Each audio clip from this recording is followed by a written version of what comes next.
Hello all, welcome to the third session in our Mastering OpenSTAAD series. So I have already opened my STAAD and I'm in my help page. Let us go to OpenSTAAD help and then see what we are going to do today. So in modules, we are covering the root directory first. So already we have seen these two functions, new stat file and OpenSTAAD file function. The agenda for today's video would be get input unit for force and get input unit for length. These are two crucial functions because imagine a scenario that you are about to write a program to create a simply supported beam. So what are the major inputs you require? You require two nodal coordinates, right? So you just have to create two nodes and then you have to add a beam. Simple as that. You are programming in an assumption that your end user would be typing the length in the meters, but that can't be the exact case, right? He might have opened his model in some other unit, say for example inches or mm. In that case, like if he runs your program, he will get an unfavorable result. So how to avoid this? In order to do so, first of all, we have to get the base unit of your end user's model, and then we can check whether it is in line with our programming unit or not. If not, we can change the unit of the model and then we can run the program. In that case, it will exactly produce a result like what you are expecting, right? So these two functions would be very much helpful for us in that regard.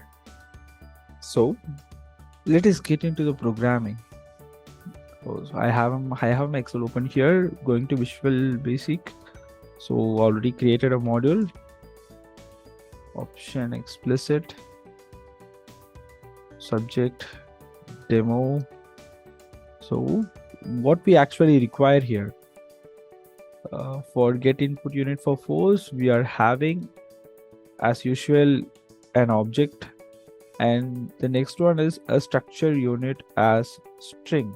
So we just require one string variable, and this string variable is going to capture the force unit.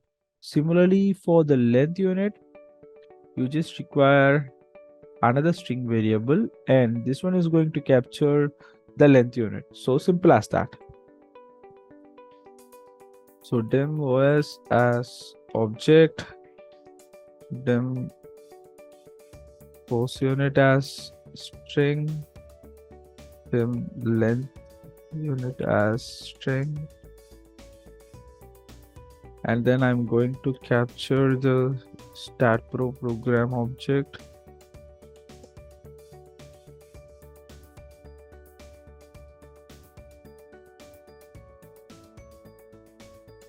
So we have done it.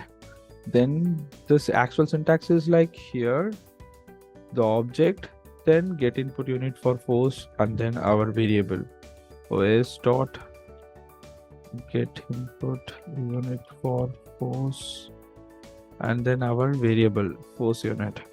Similarly, get input unit for length, and then our variable length unit. So we would be capturing these two things. We have to visually see these things, right? So for that purpose, I'm going to write these units over here in this cell, A1 and B1. So sheet 1 dot range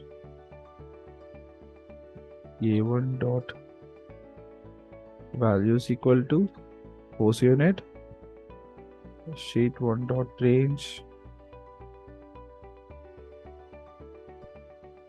B1 dot values equal to length unit. So that's all. This is my model. Let's run our program and see whether it is capturing correctly or not.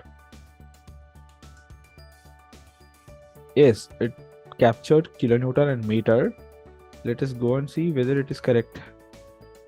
Yeah, my actual unit of the model is meter and kilonewton, and That's all for today's video, and thank you.